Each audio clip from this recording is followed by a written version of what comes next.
telespectatori, din nou am plăcerea să l-am invitat pe domnul Dan Budnaru, președintele Partidului Verde, care de această dată a venit însoțit de domnul Nelu Chiper, președintele Partidului Verde de la Mărășești. Bună seara, domnilor, bine ați venit la noi! Bună seara, bună seara tuturor, bună seara telespectatorilor și telespectatorilor dumneavoastră. Aveți emoții? Sunt puțin emoționat pentru că îmi cer scuze pe linia asta. Am înțeles că ați mai apărut la televizor, dumneavoastră ați lucrat în Italia. Haideți să vorbim un pic, exact. Domnul Budnaru, dacă îmi permiteți să încep dialogul cu domnul Chiper. Câtă vreme ați lucrat în Italia și într-un oraș super la Tivoli? La Tivoli, da, am lucrat în jur de 8 ani, aproape 8 ani, 7 ani și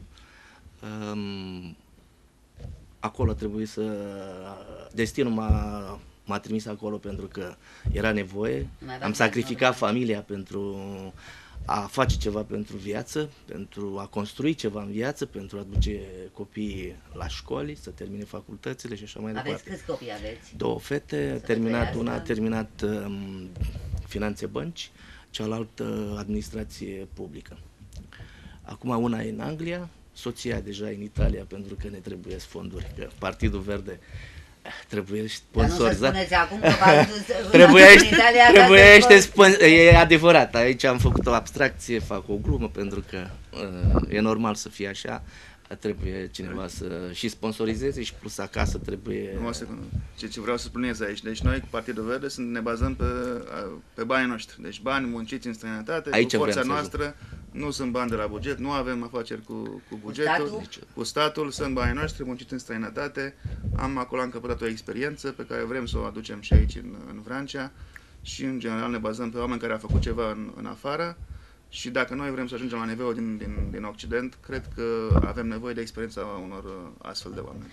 Văd că sunteți îmbrăcat în verde. Da, natura mea, viața mea se petrece doar în verde. Povestiți-le telespectatorilor, că mie mi-a povestit, stimați telespectatori, despre visul pe care l-ați avut cu culoarea verde. Așa este, înainte să fiu propus ca președinte la organizația Mărășești, am avut un vis. A doua zi dimineață cer copiilor mei, că erau amândouă acasă, spune: tati, uite care e problema, vreau neapărat să vorbesc cu cineva, dacă aveți pe cineva care să mă înscriu la un partid verde, partid ecologist eventual. Ele n-au avut pe nimeni, normal. Eu fiind plecat, n-aveam cum să am contact cu lumea din jur, pentru că sunt puțini care mă cunosc în Mărășești, eventual când jucam fotbal, că am jucat și fotbal, deci pentru Mărășești ar fi un succes ca să facem și noi baza aia sportivă sau eventual, în fine, și cu Partidul Verde, visat în acea noapte. Și apare domnul Budnaru cu... Cum a apărut? Așa, a doua zi spre seară, nu mai reține, a doua zi spre seară și vine cu propunerea. Vă dați seama, pentru mine e un destin și destinul niciodată nu m-a părăsit. Printr-o cunoștință. Printr-o cunoștință. Noi vroiam să facem filiale în cât mai multe orașe și s-a întâmplat, domnule, avem un om din Italia care are convingerile acestea ecologiste, care chiar vrea să candideze, e un om serios, e un om cunoscut aici în Mărășești. Și am zis, da, dacă este un om bun, și noi mai ales că aceasta era și tendința noastră să căutăm oameni care au fost prin afară, avem și la câmpul tot doamna din Olanda, a venit domnul din Italia, deci era perfect pentru familia mea. Pentru CV-ul nostru era perfect pentru familia mea, da. Și am ales pe dânsul, da. Vreau să spun că n-a durat mult, soția mea era acasă chiar în momentul ăla. Din 2 cuvinte și câteva priviri între mine și soția mea, imediat am ales să nu mai bateți masă, o să bateți destul în masă când o să fiți la putere, deocamdată nu știți mai bateți masă. Da. Știți cum e, cu emoțiile stau proze, da. Eu sunt convins, dar în fața televiziunii vă dați seama că e. Suntem între noi, stimați telespectatori, adică între noi și telespectatorii, care sunt ai noștri oricum, nu? Așa este. Cu toate convingerile pe care au, tot ai noștri. Și am luat hotărârea, având în vedere că e partid european și partid puternic, e partid de 7 stele, am luat hotărârea să aici e ca la coniac, cu 5 stele, 7 stele? Păi 7 stele, știți? Avem noi 7 stele în sigla noastră, da. Despre floricicii avem 7 stele, sunt cele 7 statele europene puternice, care au fost cele 7 state puternice. Economice, care au făcut Uniunea Europeană, da. Exact. Și Eu, fiind în mediul meu verde... Când ați înființat Partidul Verde la Mărășești? În februarie. Deci Imediat după... E proaspăt, e cald. Da. Păi, de-aia nici n-am avut... Sunt peste 55 de simpatizanți. Membrii sunt 22 de membri. Deci, de februarie până acum. Până acum, da. Făcuți cu adeziuni. Deci, da, exact. Și vă autofinanțați, nu vă dă nimeni sigur, și pe calea aceasta cer mărășeștenilor mei să fie mândri în continuare și să avem nevoie de un vot puternic din partea lor ca să putem să avem și noi putere, să putem să ne luptăm cu cei care vor fi aleși, pentru că noi, Partidul Verde, nu candidează la funcția de primar, la Mărășești nu candidăm doar pe lista de consilieri, pentru că am ajuns la concluzia că suntem prea tineri și prea proaspeți, trebuie să căpătăm puțină experiență, să vedem și cum, și electoratul cum, pentru că nici nu aveam timp să ne facem nici imagine și cu bun simț, așa cum ne caracterizează situația, am hotărât să mergem doar pe lista de consilieri. E un test pentru electoratul Mărășeștiului, pentru că așteptăm cu nerăbdare alegerile și atunci se va vedea, în funcție de numărul de candidați la Consiliu, atunci avem și speranța, pentru că e un partid de speranță și un partid puternic care după aceea ne va ajuta, pentru că sunt convins că ne va ajuta, că suntem monitorizați în Europa și în funcție de rezultatele electorale, după data de 10, atunci și pe această cale rog toți cei care simpatizează cu Partidul Verde și care cred în viitorul, și eu sunt convins că vom face treaba acolo, pentru că eu sunt om cu speranță și sunt foarte optimist de felul meu și sunt convins că oamenii vor o schimbare. Pentru că Mărășeștiul e dus de tot la vale. E singurul oraș din Vrancea care e cel mai sărac, să zicem așa. Acolo nu mai există industrie. Când am venit acum un an acasă și am văzut în ce situație, vă spun sincer, îmi venea să plâng. Și acum îmi vine să plâng. E orașul meu de copilărie, e orașul meu. Eu nu prea am stat în orașul meu, pentru că a trebuit să mă duc la studii, am făcut studiile în București. Studii de de prelucrare a lemnului. Am terminat studiile medii de prelucrare a lemnului cu diploma de 10, fără nicio discuție. Câți ani aveți, domnul? Am 51 de ani. Mulți înainte. Și ce ați lucrat înainte de a pleca în Italia? V-am spus, am jucat fotbal. Erați futbolist, da? Da, am început la sportul studențesc. Am avut mulți colegi, dar cel mai important la ora actuală este Marian Rada, care e antrenor secund la Rapid. A fost libero, eu eram mijlocaș cu numărul 10. Ce să spun? Din asta trăiați? Din banii din sport? Nu, pentru că atunci era amatorism, nu era profesionism pe timpul meu. Trăiam, tata nu prea a avut putere, că eram 5 la părinți. Și era doar un muncitor. Și trebuia să... doar un muncitor care nu câștigă și îl respectăm pentru că ne-a educat bine, ne-a educat să muncim, ne-a educat să învățăm carte, ceea ce am și făcut și vreau să spun că sunt mândru că am avut părinți care ne-au educat în felul ăsta și am răzbit în viață. Și toată familia mea, toți frații mei au răzbit în viață. Este foarte frumos ce spuneți, domnul Budnaru. Spuneți-mi, vă rog, la ora actuală, câte organizații aveți în județ? Doamne, avem 5. 5 mari și late, da? Avem Focșani, Mărășești, Adjud, Câmpuri și Vânători. Și Vânători. Când v-ați înființat dumneavoastră ca partid? În august 2011. În august am preluat eu filialele. Acum am să vă spun un adevăr, partidul este înființat cam din 2006, dar a fost sub tutela când a PNL-ului, când a PDL-ului și dânsi a folosit partidul ăsta pentru a-și băga membri în secție. Mai mulți membri în secție, asta e situația, asta e adevărul. Nu mai spuneți lucruri pe care nu le puteți demonstra. Da, așa este, dar le pot demonstra. Le puteți demonstra. Și cu ajutorul nostru se va putea de sine stătător pe picioarele lui, așa, cam de când l-am preluat. Și avem Înainte aveam organizații în tot județul, deci pe hârtie, deci așa, dar acum reale, 5 curate, sunt 5 verzi. Câți membri înscriși aveți în partid la ora actuală? În jur de 900 avem. În jur de 900 de membri, da, care 900. vin și își plătesc cotizația la partid, da? Cu cotizațiile mai greu, dar au adeziune, au tot ce le Au trebuie. adeziuni. Avem niște cotizație foarte mare, am stabilit-o noi la un leu. Da, dar, de un leu. Da, da, mă rog, asta este, asta e sigur că dar am înțeles din discuții cu alte partide că nici alte partide, nici la alte partide nu se plătesc cotizațiile în mod constant. Deci numai cei care sunt cumva mai sus, aceia plătesc. Deci și noi ne bucurăm să avem și așa, fără cotizații. Să înțeleg că plățile, că sunt, mai ales acum în campanie, le suportați dumneavoastră, adică dumneavoastră și cei care dispun de ceva exact, bani este o realitate aceasta, pentru că noi scoatem doar din buzunarele noastre și avem nevoie doar de întreprinzători, pentru că doar ei mai aduc ceva locuri de muncă, pentru că eu sunt întreprinzător. Eu cultiv viță de vie. Da, cultiv viță de vie și vreau să spun că nu vreau să abandonez, pentru că am început-o cu un hobby pentru mine, nu e meseria mea asta, e doar un hobby. V-am spus că mediul meu este verde și în continuare eu cred în destin. Destinul meu este să fiu verde și iubesc natura. Am prieteni, mai mă duc și la pescuit. E un alt hobby al meu, o plăcere. Acolo mă destin. Pentru că și am colegi care merg cu mine. Și acolo colegi. De la Partidul Verde.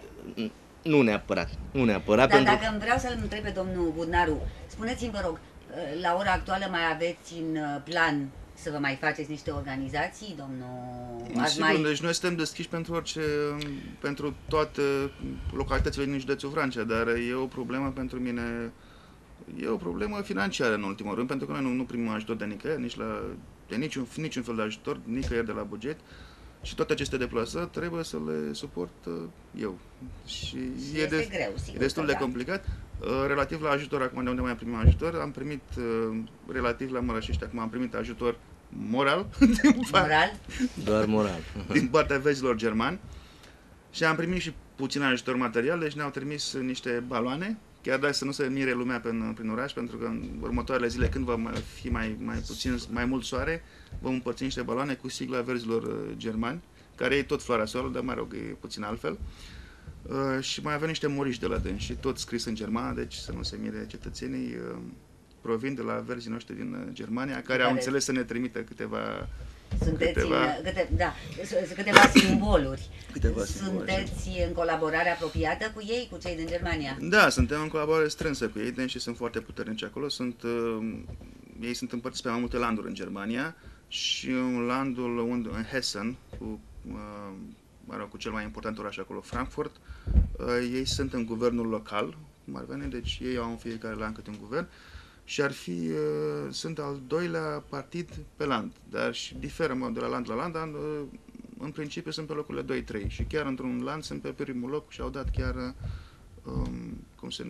ar fi președintele Consiliului Județean, dar e puțin mai important, e un fel de prim-ministru al landului respectiv, chiar avem într-un land Nordrhein-Westfalen, avem președintele, cum ar veni, landului.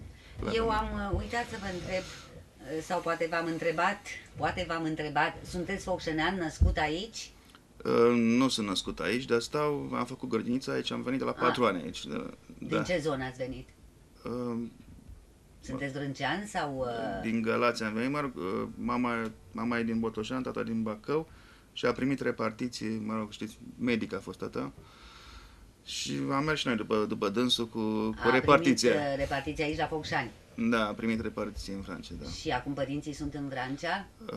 Mama este în Vrancea, încă mai lucrează, are 70 ceva de ani. 70, da, încă mai lucrează, tata e decedat, dar sunt în Vrancea aici, da. Și mai aveți un frate, mai aveți o soră? Aș fi avut nevoie, dar nu am. Ați fost singur la părinți, da? Da. Și liceu unde l-ați făcut? Am făcut școala generală numărul 5 și liceul la Alexandru Ioan Cuza. Am terminat cu o medie relativ bună, dar Când ați terminat liceul? În 1986. În 86. Deci ați învățat în perioada comunistă. Da, în perioada comunistă. Când se învăța carte.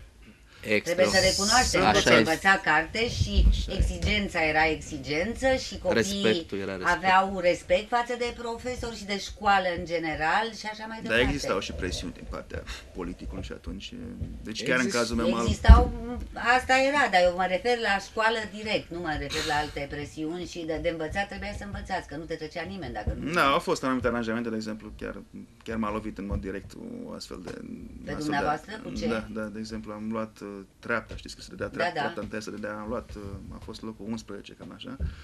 Și am avut un profesor foarte bun la matematică la școala numărul 5, un profesor universitar, chiar, mă rog, din diverse motive tot politice a ajuns la școala generală numărul 5. Cine era la școala 5? Savu, parcă. Pe Cornel Savu, l-ați avut profesor, nu știu dacă a fost, parcă la Bacău a lucrat, da, un prieten foarte bun, noi făcusem acolo un club de matematică, am avut coleg pe Marius Costeschi, dacă vă spun ceva. Cum să nu-mi spună Marius Costeschi? Sora lui, Silvia, mi-a fost elevă la vioară și era o fetiță deosebită.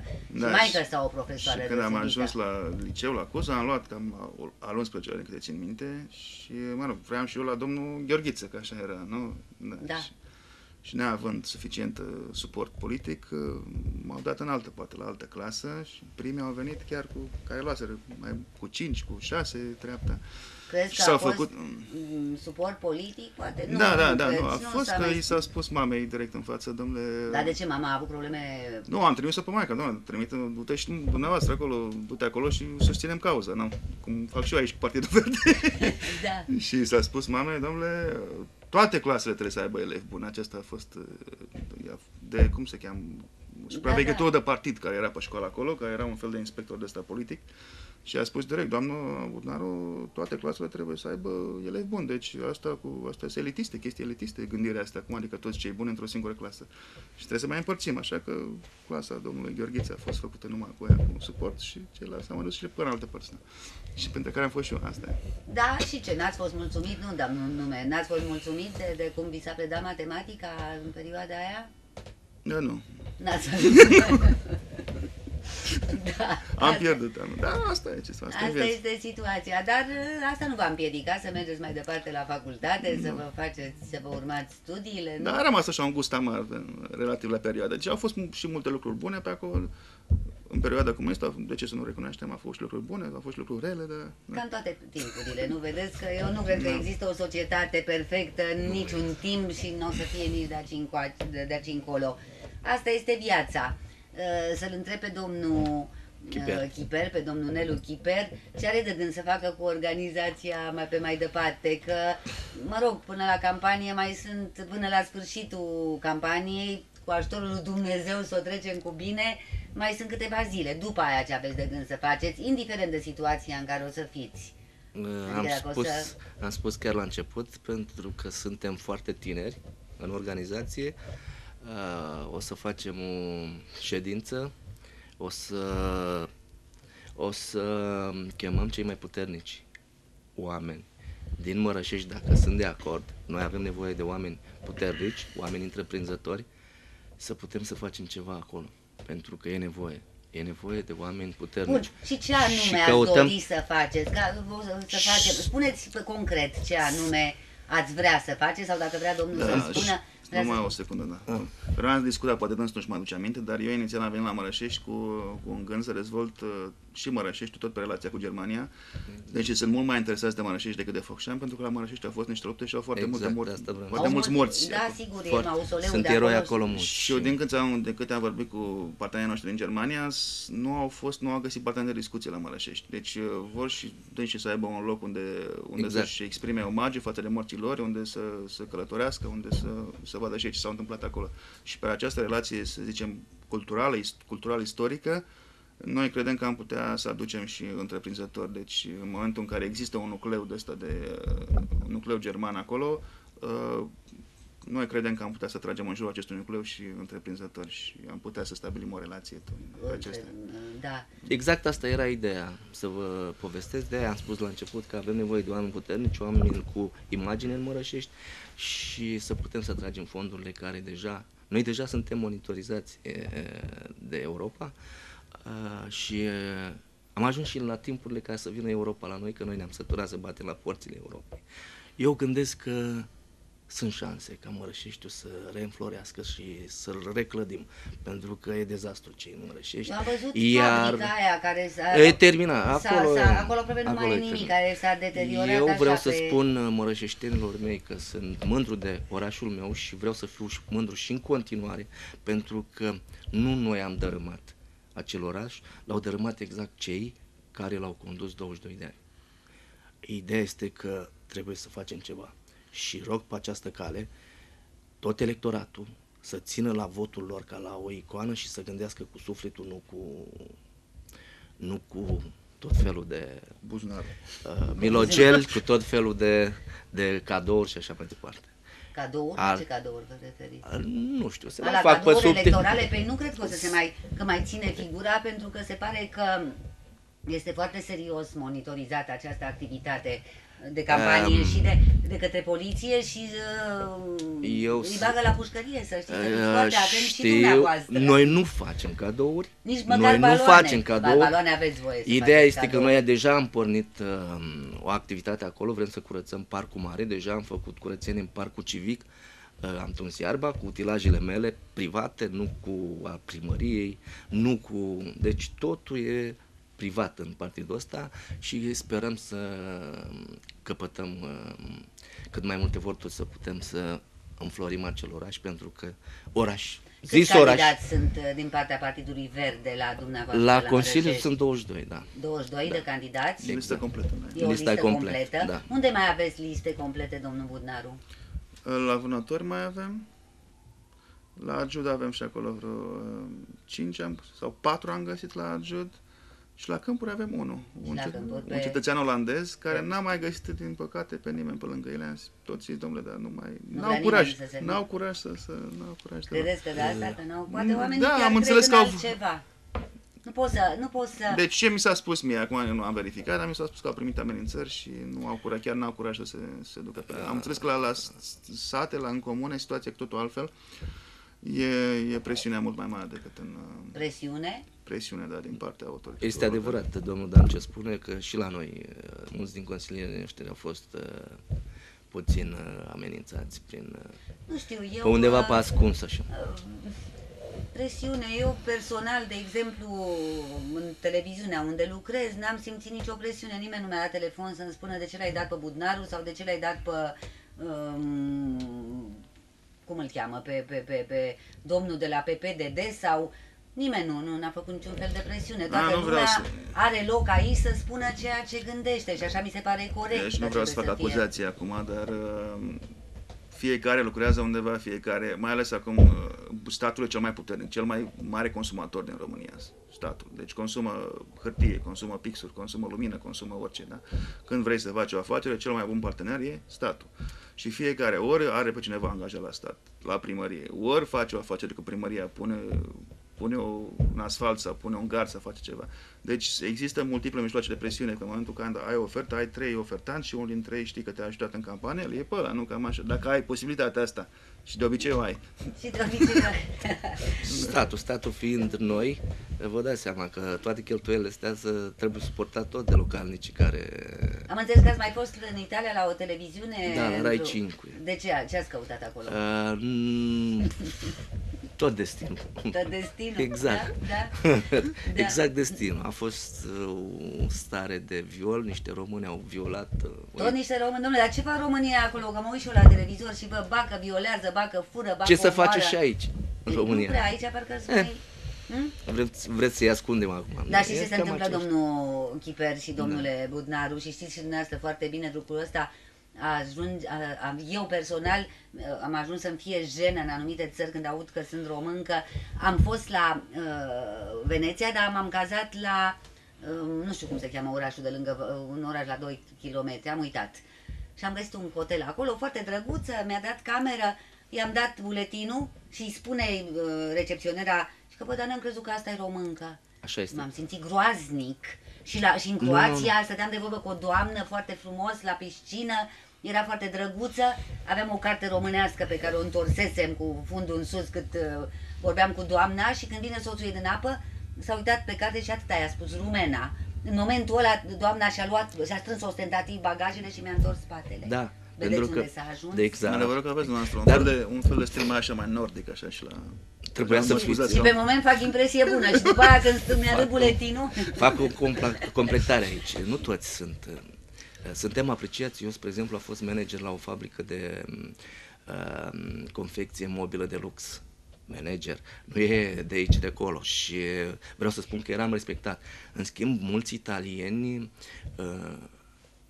cum ați fost dumneavoastră că n-am crezut că e româncă, așa îmi spuneau mie și colectivului meu, pentru că eu mi-am ales colectivul. Dar știți, atunci când a fost scandalul cu Italia, mă scuzați, am fost în Italia și îmi spuneați să nu vorbești românește. Și eu, din instinct patriotic masiv, numai românește și tare vorbeam. Știți cum? Adică să-mi fie mie rușine să merg în Italia sau în altă parte să vorbesc românește. Deci, eu sunt mândru că sunt român și le-am spus la toți italienii că școala am învățat-o în România.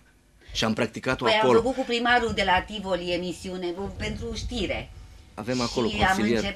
și am început eu să povestesc despre Italia, relația dintre România și Italia în care Verdi în 1842 la Scala de Milano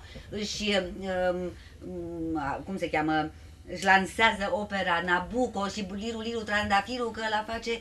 Dar nici noi nu știm atâtea lucruri, vedeți, noi românii le știm. Și am dat asta pe post, din păcate mai avem un minut, timp în care să vă luați la revedere de respectatori, să le faceți un îndemn celor din Mărășești. Rog electoratul din Mărășești să aibă curajul, răspunderii și să meargă la vot în număr mare, pentru că în Mărășești am înțeles că în jur de 40% din electorat au votat până acum. Eu fac apel celor care n-au votat, pentru că puterea e în mâna lor și să meargă la vot. Să meargă la vot și să ne dea nouă verzilor special putere. Fără ei nu putem face nimic. Eu așa consider, așa văd situația. Noi vă mulțumim și vă mai așteptăm. La revedere, succes, la revedere, stimați telespectatori.